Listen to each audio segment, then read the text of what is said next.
बिस्मिल्लाहिर्रहमानिर्रहीम। अस्सलाम वालेकुम डियर स्टूडेंट्स। हमारे पास एज सीरीज का एक इंपॉर्टेंट क्वेश्चन है। क्वेश्चन की स्टेटमेंट कुछ इस तरह से है कि father is aged 3 times more than his son. After 8 years father would be 2.5 times of son's age. After further 8 years how many times he would be of son's age. Question में बताया गया है कि बाप की जो मौजूदा एज है वो अपने बेटे से 3 गुना ज्यादा है। 8 साल बाद उसकी एज अपने बेटे से 2.5 टाइम्स यानी कि 2.5 गुना ज्यादा हो जाएगी। और क्वेश्चन में पूछा गया है कि मजीद 8 साल के बाद वो अपने बेटे से कितने गुना बड़ा हो जाएगा। इस क्वेश्चन को सॉल्व करने से पहले हमारे लिए ये जानना जरूरी है, यहां पे जो वर्ड लिखा हुआ है मोर देन, यानी कि अपने बेटे से बाप 3 गुना ज्यादा है। यहां यह नहीं लिखा हुआ कि बाप अपने बेटे की एज का 3 गुना है।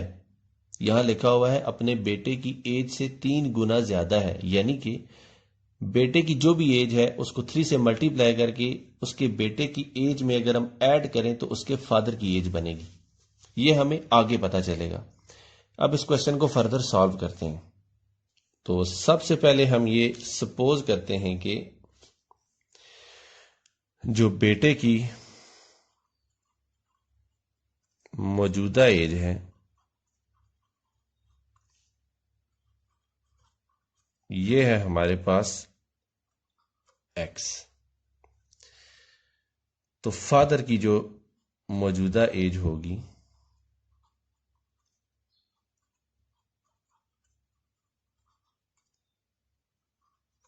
ये होगी हमारे पास x + 3x जो बनती है 4x। यहां पे हाल ही मैंने 3x नहीं किया, इसमें x ऐड भी किया। इसकी वजह है मोर देन। क्वेश्चन की स्टेटमेंट में लिखा हुआ है father is age 3 times more than his son. अगर कहता कि फादर इज एज 3 times तो हम हाली 3 times लिखते, लेकिन यहां पे उसने कहा है father is age 3 times more than his son, तो 3x + x = 4x हो गया।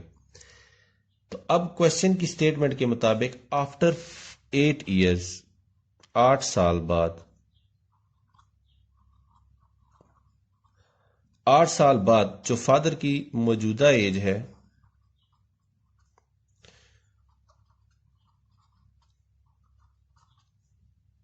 ये 8 साल बाद 8 साल बढ़ जाएगी, यानी कि अगर ये मौजूदा 4x है तो 8 साल बाद 4x + 8 हो जाएगी।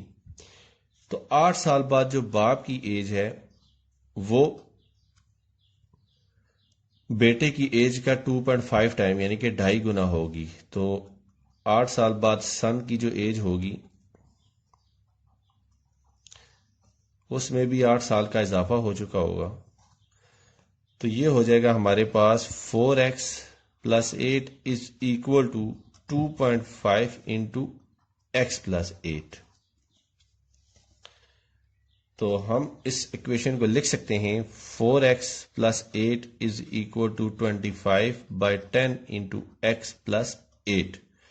तो 5 2 = 10, 5 5 = 20। तो ये इक्वेशन हमारे पास बन जाएगी 4x + 8 = 5/2 × x + 8।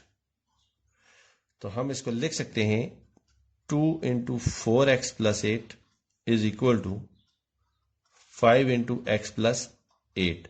हमने यहां पे इसको क्रॉस मल्टीप्लाई किया है। 2 यहां डिवाइड हो रहा था तो इधर जाके 4x + 8 से मल्टीप्लाई हो जाएगा, जैसे कि यहां पे हमने किया है। तो ये फर्दर हमें मिलेगा 8x + 16 = 5x + 40। तो हम इसको लिख सकते हैं 8x - 5x = 40 - 16। तो फर्दर जो हमें वैल्यू हासिल होगी वो होगी 3x = 24। तो x हमारे पास आएगा 24 / 3। तो x जो हमें हासिल होगा वो होगा 8। तो x हमने सपोज किया था सन्स प्रेजेंट एज। तो अगर बेटे की मौजूदा एज 8 है तो फादर की जो मौजूदा एज होगी यह है सन्स प्रेजेंट एज। तो जो फादर की प्रेजेंट एज होगी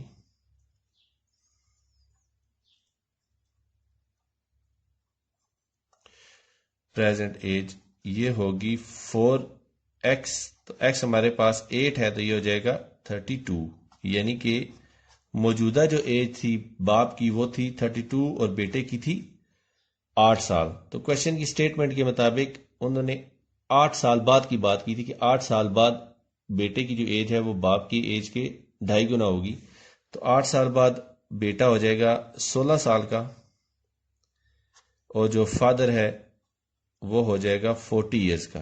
लेकिन क्वेश्चन में उन्होंने बात की है फर्दर 8 ईयर्स की, यानी कि 8 साल बाद तो स्टेटमेंट में था, जो पूछा था वो ये था कि फर्दर 8 ईयर्स यानी कि मजीद 8 साल बाद बाप की जो एज है वो बेटे की एज से कितने गुना होगी। तो मजीद 8 साल बाद जो बेटा है उसकी एज हो जाएगी, जो बेटा है उसकी एज होगी 24 और जो फादर है उसकी एज हो जाएगी 48। तो अब जो बाप की एज है वो अपने बेटे की एज से 2 टाइम्स ज्यादा है।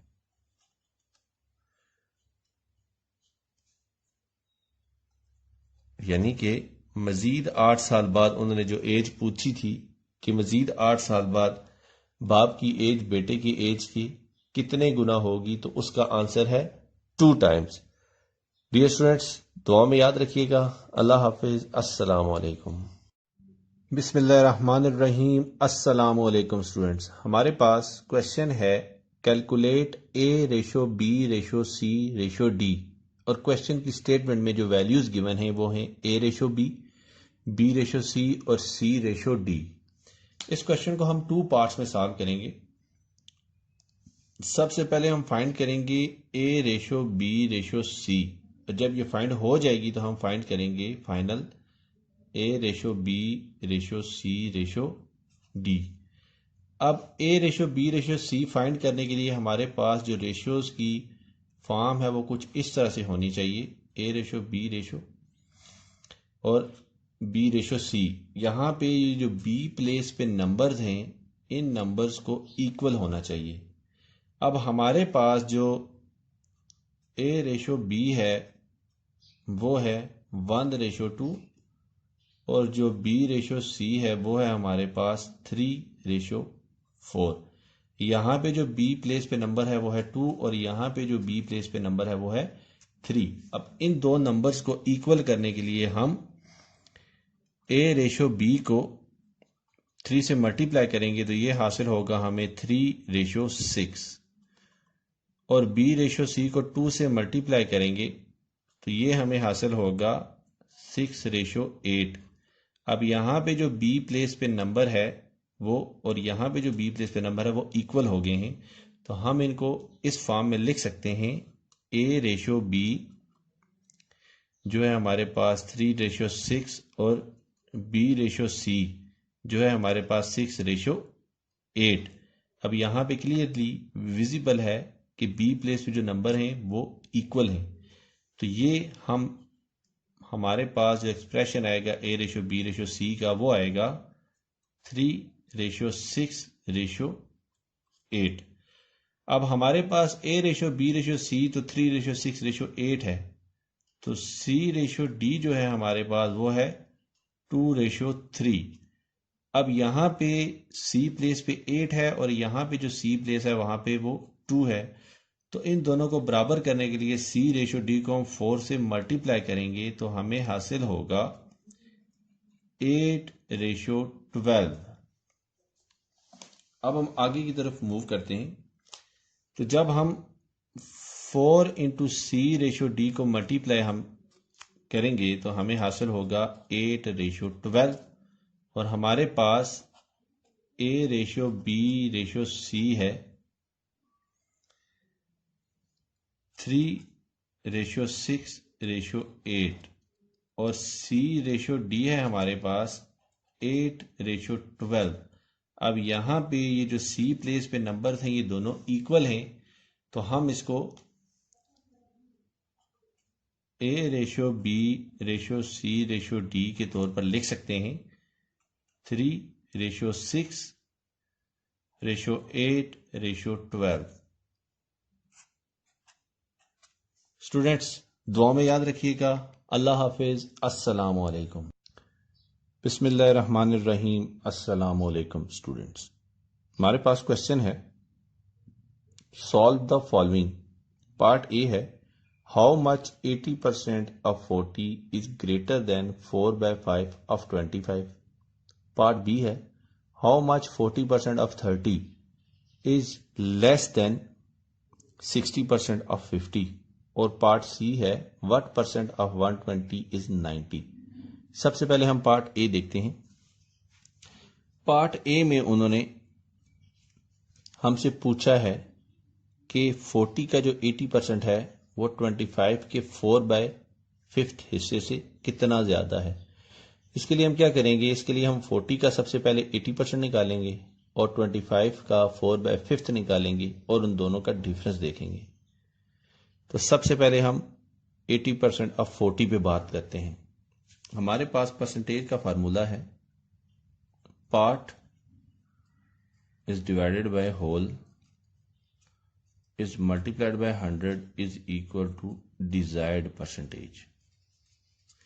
अब इस क्वेश्चन में जो हमें 40 बताया गया है ये होल है और परसेंटेज जो बताई है वो 80% है और हमने इसका पार्ट निकालना है कि 40 का कितना पार्ट 40 का 80% बनता है। हम यहां पे करेंगे, part is divided by 40 is multiplied by 100 is equal to 80। तो part is equal to 80 multiplied by 40 is divided by 100। तो ये हमारे पास बनेगा 32। अब 25 का हम 4/5 निकालेंगे, उसके लिए हम 25 को 4/5 से मल्टीप्लाई कर देंगे। तो 5 5 जार 25 और 5 4 जार 20, ये आएगा 20। तो हम दोनों का डिफरेंस निकालेंगे तो 32 माइनस 20 इज इक्वल टू 12। यानी कि जो 40 का 80% है वो 25 के 4/5 हिस्से से 12 ज्यादा है। अब हम इसके पार्ट बी की तरफ आते हैं। पार्ट बी में उन्होंने हमसे पूछा है कि 30 का जो 40% है वो 50 के 60% से कितना कम है। तो यहां पे भी वही पार्ट और होल वाला सिनेरियो होगा। तो part is divided by whole multiplied by 100 is equal to percentage. तो part is divided by whole multiplied by 100 is equal to percentage. अब यहां पे सबसे पहले उन्होंने हमें कहा हुआ है कि हाउ मच 40% ऑफ 30, यानी कि 30 यहां पे होल है और पार्ट हमने निकालना है। P is divided by 30 multiplied by 100 is equal to 40। और दूसरे में केस में कहा है कि 60% ऑफ 50। तो यहां पे 50 हमारे पास होल है, पार्ट हमने निकालना है और परसेंटेज उन्होंने हमें दी हुई है। तो यहां पे जो पार्ट निकलेगा वो होगा, part is equal to 40 multiplied by 30 is divided by 100। और यहां पे जो पार्ट होगा वो होगा 60 multiplied by 100, sorry 60 multiplied by 50 is divided by 100। तो यहां पे ये होगा 12 और यहां पे ये आएगा हमारे पास 30। तो 30 माइनस 12 करेंगे हम। 30 माइनस 12 तो ये हमें मिलेगा 18।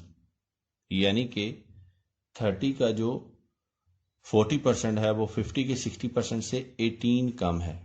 अब हम पार्ट सी की तरफ आते हैं। पार्ट सी में मैंने कहा हुआ है व्हाट परसेंट ऑफ 120 इज 90। तो यहां पे भी हम वही फार्मूला रिपीट करते हैं, part is divided by whole multiplied by 100 is equal to percentage. अब उन्होंने कहा हुआ है कि व्हाट परसेंट ऑफ 120 इज 90। इसका मतलब है 120 है यहां पे होल और 90 है यहां पे पार्ट, और हमने इन दोनों की परसेंटेज निकालनी है, इज इक्वल टू परसेंटेज। तो ये हमारे पास ये बनेगा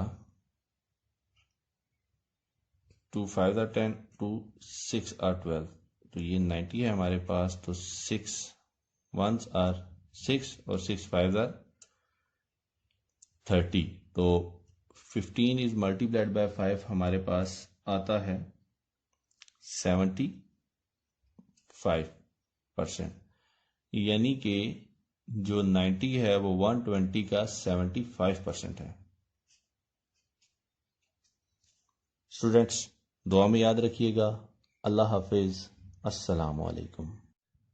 बिस्मिल्लाहिर्रहमानिर्रहीम। अस्सलाम वालेकुम स्टूडेंट्स, हमारे पास क्वेश्चन है 4 men and 6 women finish a work in 8 days while 3 men and 7 women finish it in 10 days. In how many days will 20 women working together finish the work?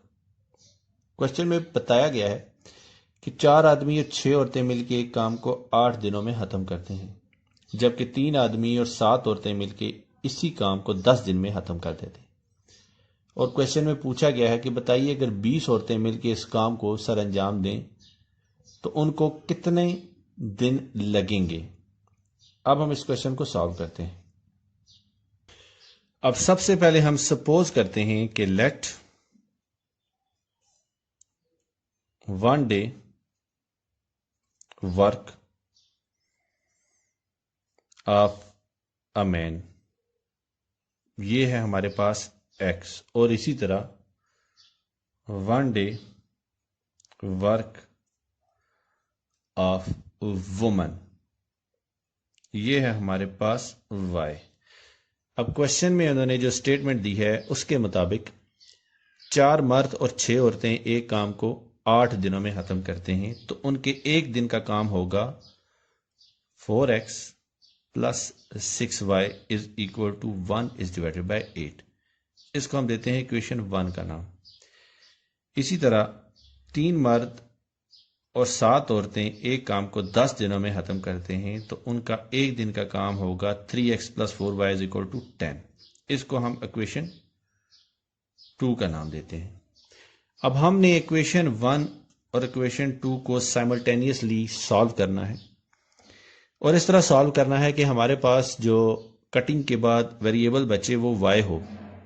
इसकी वजह यह है कि क्वेश्चन के स्टेटमेंट में उन्होंने हमें औरतों के बारे में पूछा है और हमने y को औरतों के एक दिन का काम सपोज किया है।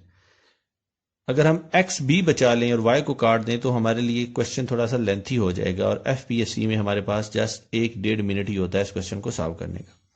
अब हम करेंगे क्या, हम इक्वेशन 2 को मल्टीप्लाई करेंगे 4 से और इसमें से माइनस कर देंगे इक्वेशन 1 3 से मल्टीप्लाई करके। तो हमारे पास जो एक्सप्रेशन बनेगा वो बनेगा, जब इक्वेशन 2 को हम 4 से मल्टीप्लाई करेंगे तो ये बनेगा 12x plus 28y is equal to 4 is divided by 10।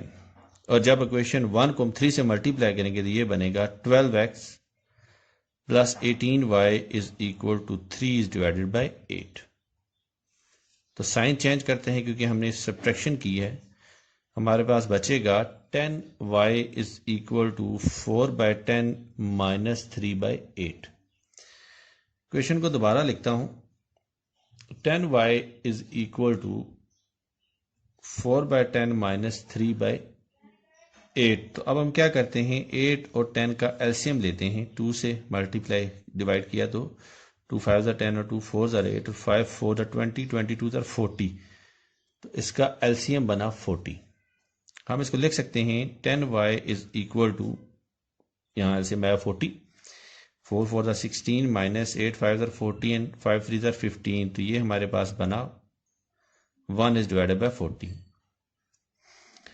तो 10y is equal to 1 bye 40 है, तो y होगा 1 इज डिवाइडेड बाय 400।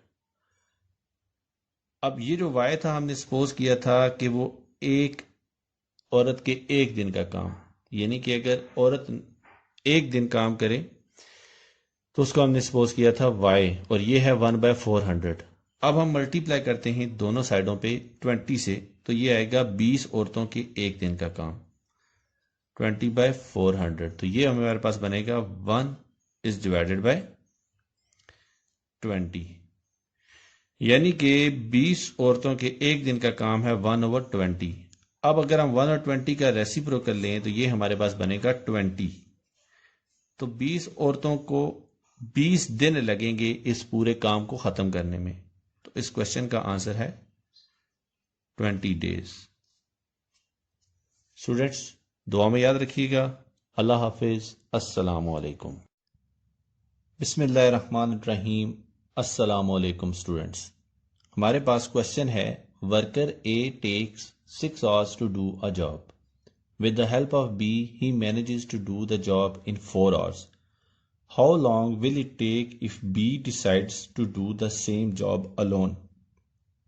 क्वेश्चन में बताया गया है कि वर्कर ए किसी काम को 6 घंटों में मुकम्मल करता है, लेकिन अगर बी की मदद भी शामिल हो तो वो उस काम को 4 घंटों में मुकम्मल कर लेता है। और पूछा गया है कि अगर बी उस काम को अकेले सर अंजाम देने का फैसला करे तो बताइए कि बी को कितना वक्त लगेगा। तो अब हम इस क्वेश्चन को सॉल्व करते हैं। क्वेश्चन की जो स्टेटमेंट है उसके मुताबिक ए जो है वो अलोन किसी काम को 6 घंटों में खत्म करता है, और क्वेश्चन में बताया गया है कि विद हेल्प ऑफ बी, यानी कि ए एंड बी दोनों मिलके अगर काम करें तो वो इस काम को 4 घंटों में कर लेते हैं। क्वेश्चन में पूछा गया है कि बी अकेले इस काम को कितने वक्त में सरअंजाम देगा।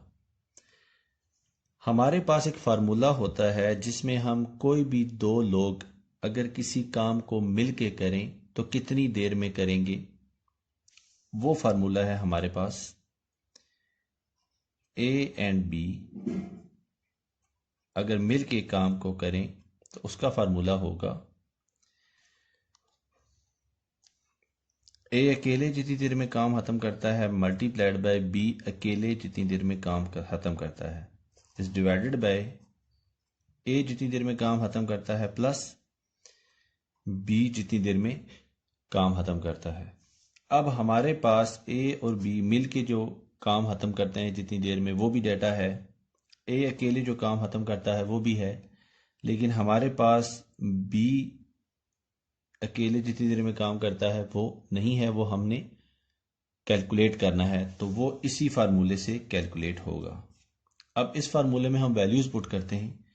ए और बी मिलके जो काम करते हैं वो हैं 4 hours इज इक्वल टू ए अकेले जो काम करता है वो है 6 hours, बी का हमें नहीं मालूम 6 प्लस बी। अब यहां पे हम करेंगे क्रॉस मल्टीप्लाई, तो जब क्रॉस मल्टीप्लिकेशन होगी तो हमें हासिल होगा 4 into 6 plus B is equal to 6b। तो 6 4s are 24 plus 4b is equal to 6b। तो ये होगा 24 is equal to 6b minus 4b, यानी कि 24 इज इक्वल टू 2b। तो b हमारे पास हासिल होगा 12 hours, यानी कि अगर b उस काम को अकेले करना चाहे तो उसको उस काम को करने में 12 घंटे लग जाएंगे। स्टूडेंट्स, दुआ में याद रखिएगा। अल्लाह हाफिज। अस्सलामु अलैकुम। बिस्मिल्लाहिर्रहमानिर्रहीम। अस्सलामु अलैकुम। हमारे पास फ्रैक्शन का HCF कैलकुलेट करने का एक क्वेश्चन है कि 1/2, 3/4 और 5/8 का HCF निकालें। इसके HCF का फार्मूला होगा HCF of 1, 3 and 5 is divided by LCM of 2, 4 and 8। सबसे पहले हम HCF कैलकुलेट करेंगे। 1, 3 और 5 का। अब इसमें 3 - 1 भी 2 आता है, 5 - 3 भी 2 आता है। तो जो इसका डिफरेंस है स्मॉलेस्ट वो है 2, लेकिन 2 इन तीनों को जीरो रिमाइंडर के साथ डिवाइड नहीं करता। तो 2 के हम देखेंगे फैक्टर्स। 2 के जो फैक्टर्स हैं वो हैं 1 और 2।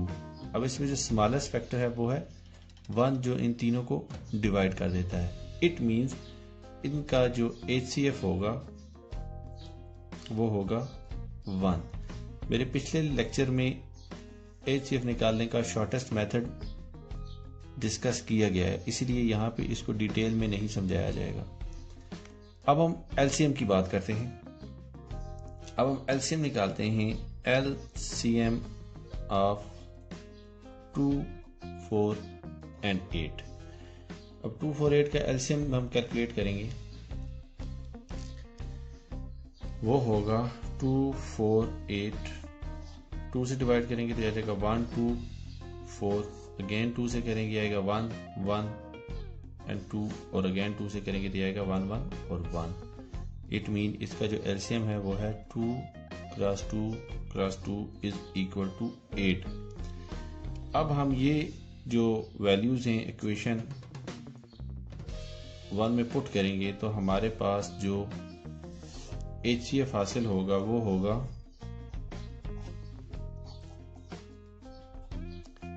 1 इज डिवाइडेड बाय 8। स्टूडेंट, ये था फ्रैक्शन का HCF। दुआ में याद रखिएगा। अल्लाह हाफिज। बिस्मिल्लाहिर्रहमानिर्रहीम। अस्सलाम वालेकुम dear students. Ali smart guide में आप सबको खुशामदीद कहा जाता है। हमारे पास एज सीरीज का क्वेश्चन है, the ages of 2 persons differ by 20 years. If 5 years ago the elder one be 5 times as old as the younger one, their present ages will be। Question में बताया गया है कि दो लोगों की उम्रों का फर्क 20 साल है। अगर 5 साल पहले वो आदमी जिसकी उम्र ज्यादा है छोटी उम्र के आदमी से 5 गुना बड़ा हो, तो बताइए कि उन दोनों की मौजूदा उम्रें क्या हैं। अब हम इस क्वेश्चन को सॉल्व करते हैं। अब क्वेश्चन की स्टेटमेंट में जो उन्होंने मौजूदा सूरत हाल बताई है वो ये है कि जो एल्डर है और जो यंगर है उन दोनों की जो उम्रों का फर्क है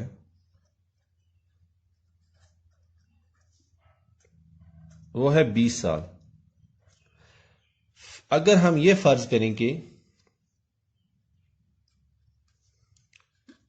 जो यंगर है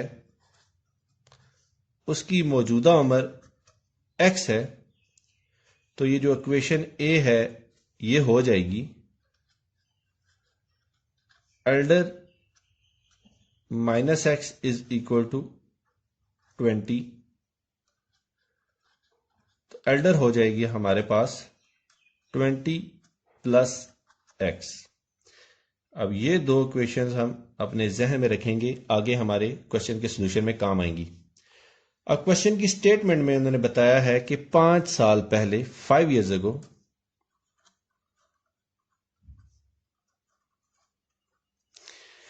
जो एल्डर है वो यंगर से 5 गुना या 5 टाइम्स बड़ा था। इसको हम इक्वेशन 1 का नाम देते हैं। सबसे पहले तो हम ये देखते हैं कि अगर मौजूदा एजेस उनकी x और 20 प्लस x हैं तो 5 साल पहले क्या होंगी। तो 5 years ago जो एल्डर था उसकी एज होनी चाहिए 20 प्लस x माइनस 5, यानी कि 15 प्लस x। ये ऐसे ही है जैसे अगर किसी की मौजूदा एज 30 साल है तो 5 साल पहले वो होगी 30 माइनस 5। इसी तरह अगर किसी की मौजूदा एज 20 प्लस x है तो 5 साल पहले होगी 20 प्लस x माइनस 5, जो बनेगी 15 प्लस x। और जो यंगर है उसकी एज होगी x माइनस 5। अब यंगर और एल्डर इन दोनों की जो एजेस हैं इनको क्वेश्चन 1 में हम पुट करेंगे तो हमें जो एक्सप्रेशन हासिल होगा वो होगा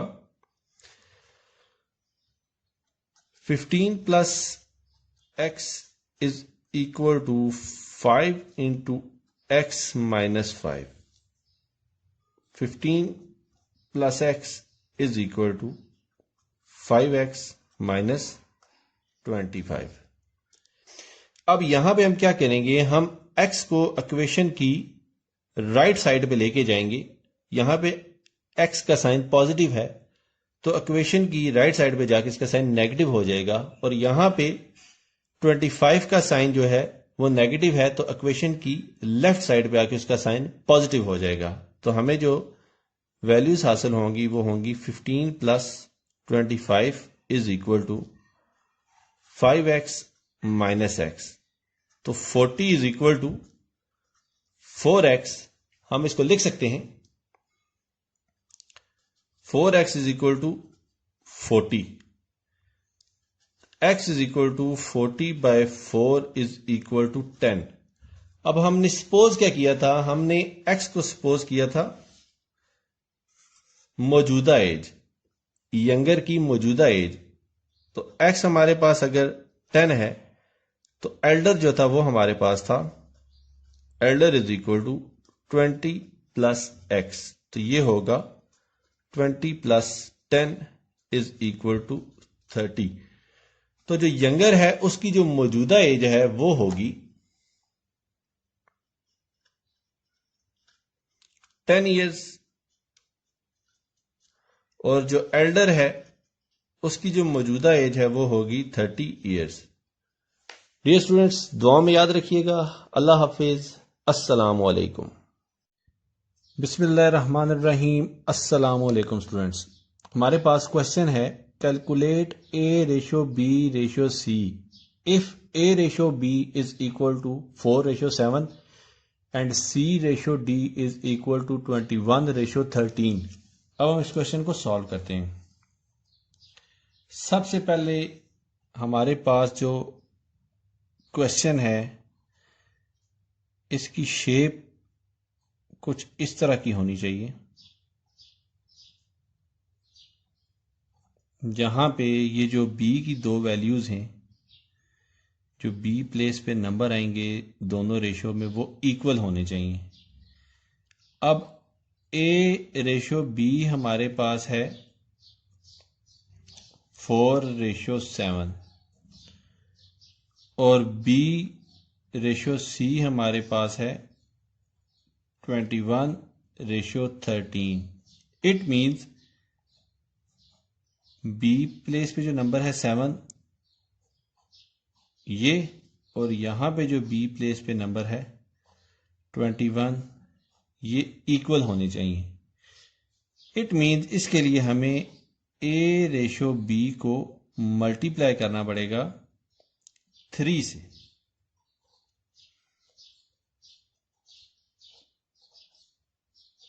तो 3 से मल्टीप्लिकेशन के बाद हमारे पास जो नई रेशो आएगी वो आएगी 12 रेशो 21।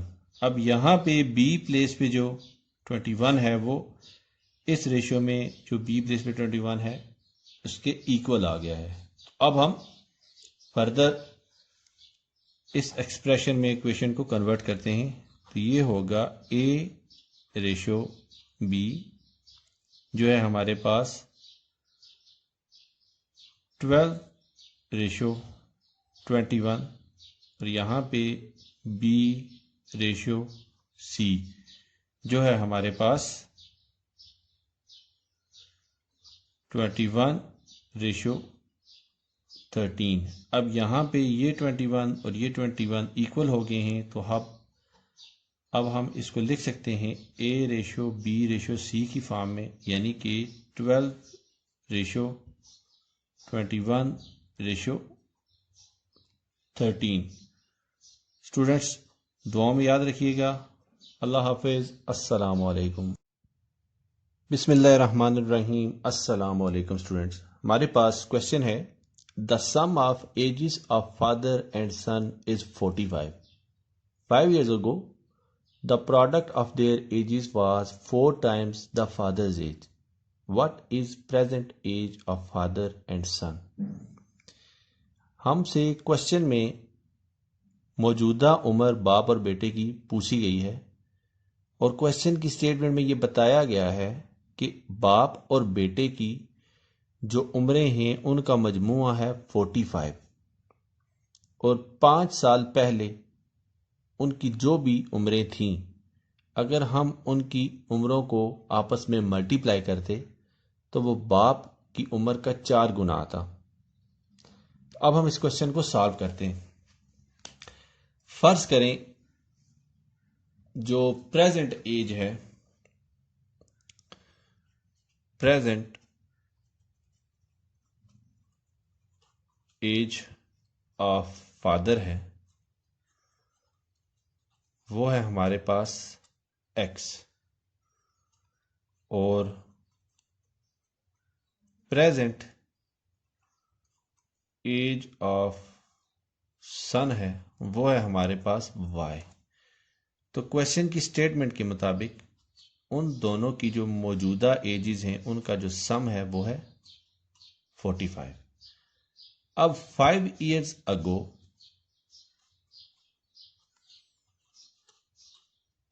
जो फादर की एज है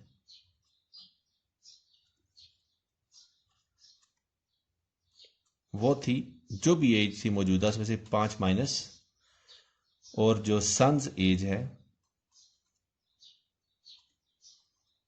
उसकी मौजूदा उम्र में से 5 माइनस। अब क्वेश्चन की स्टेटमेंट में बताया गया है कि अगर 5 साल पहले जो फादर और सन की एज थी उनको आपस में हम मल्टीप्लाई करें तो वो एज फादर की एज का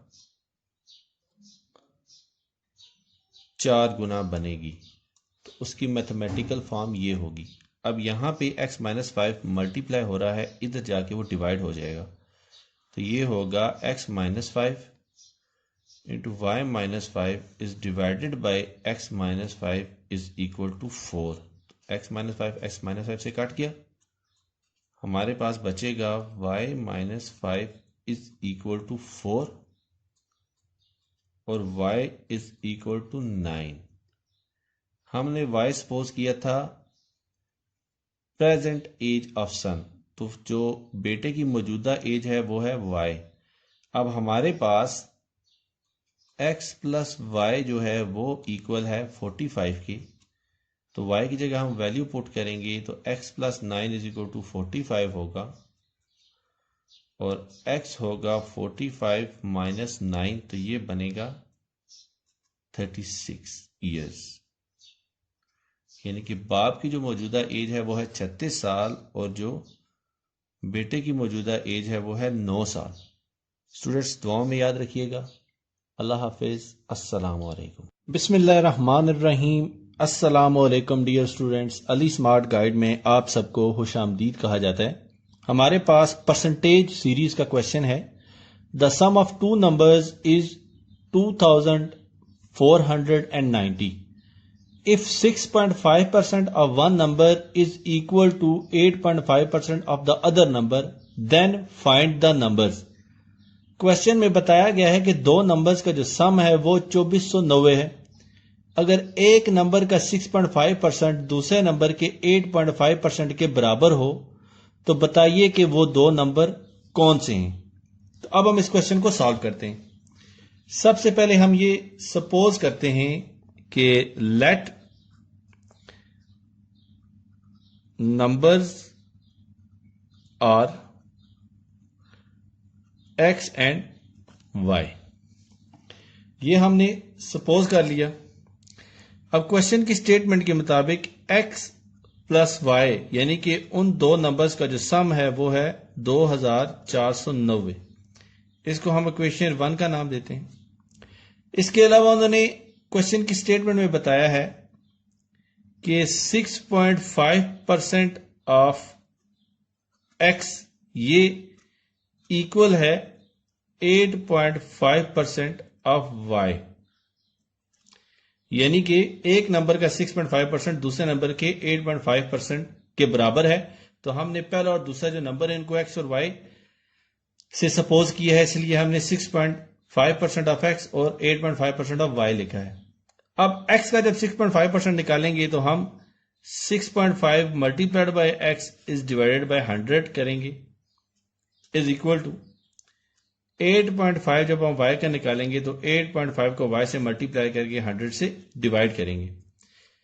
तो 6.5 है यहां पे, 6.5 में से जब पॉइंट खत्म करेंगे तो ये हो जाएगा 65 x इज डिवाइडेड बाय, और 100,000 में बदल जाएगा। क्यों? क्योंकि हमने 65 बाय 10 किया है, वो जो 10 जो है वो 100 से मल्टीप्लाई होके 1000 हो जाएगा। इसी तरह यहां पे भी सेम ऑपरेशन होगा, 85x is divided bye 85y। अब देखें इक्वेशन की लेफ्ट साइड पे x मल्टीप्लाई हो रहा है 65 बाय 1000 से, तो इक्वेशन की राइट साइड पे जब इसको लेके जाएंगे तो ये 85y बाय 1000 मल्टीप्लाई होगा 1000 से और डिवाइड हो जाएगा 65 से, या दूसरे अल्फाज में 1000 यहां पे डिवाइड हो रहा है तो इक्वेशन की दूसरी साइड में जाके मल्टीप्लाई होगा, और 65 यहां पे मल्टीप्लाई हो रहा है तो इक्वेशन की दूसरी साइड पे जाके डिवाइड हो जाएगा। तो हमारे पास x की वैल्यू आएगी 85y is divided bye 1000 is multiplied bye 1000 is divided bye 65। 1000 से कट जाएगा, तो हमारे पास जो x की वैल्यू आएगी वो आएगी 85y इज डिवाइडेड बाय 65। तो हम इसको लिख सकते हैं x is equal to 17y is divided by 13। तो हमने कुछ देर पहले इक्वेशन 1 बनाई थी, x plus y is equal to 22,490। अब इसमें हम x की वैल्यू जब पुट करेंगे तो हमें जो एक्सप्रेशन हासिल होगा वो होगा 17y is divided by 13 plus y is equal to 2490। अब हम इसका एलसीएम लेंगे तो हमें हासिल होगा, एलसीएम हमारा 13 आएगा, तो 13 1 13 17y को जब 1 से मल्टीप्लाई करेंगे तो ये 17y हो जाएगा, प्लस 113 और 13, तो 13 को y से मल्टीप्लाई करेंगे तो ये 13y हो जाएगा। तो हमें जो फर्दर सोल्यूशन के बाद इक्वेशन हासिल होगी वो होगी 30y is divided bye 13 is equal to 2490। तो अब हम क्या करेंगे, हमें जो वैल्यू हासिल हुई है वो है 30y bye 13 is equal to 2490। 13 यहां पे डिवाइड हो रहा है तो क्वेश्चन की दूसरी साइड पे जाके मल्टीप्लाई होगा, और 30 यहां मल्टीप्लाई हो रहा है तो क्वेश्चन की दूसरी साइड पे जाके डिवाइड हो जाएगा। तो हमारे पास हासिल होगा y is equal to 2490 is multiplied by 13 is divided by 30।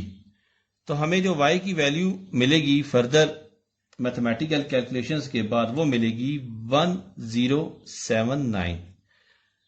अब इक्वेशन 1 के मुताबिक हमारे पास x प्लस y जो है ये इक्वल होता है 2490 के, तो हम y की जगह y की वैल्यू पुट करेंगे तो हमें हासिल होगा x plus 1079 is equal to 2490। चूंकि x में 1079 यहां ऐड हो रहा है तो क्वेश्चन की दूसरी साइड पे जाएगा तो ये सब्ट्रैक्ट हो जाएगा, तो हमें x हासिल होगा 2490 माइनस 1079।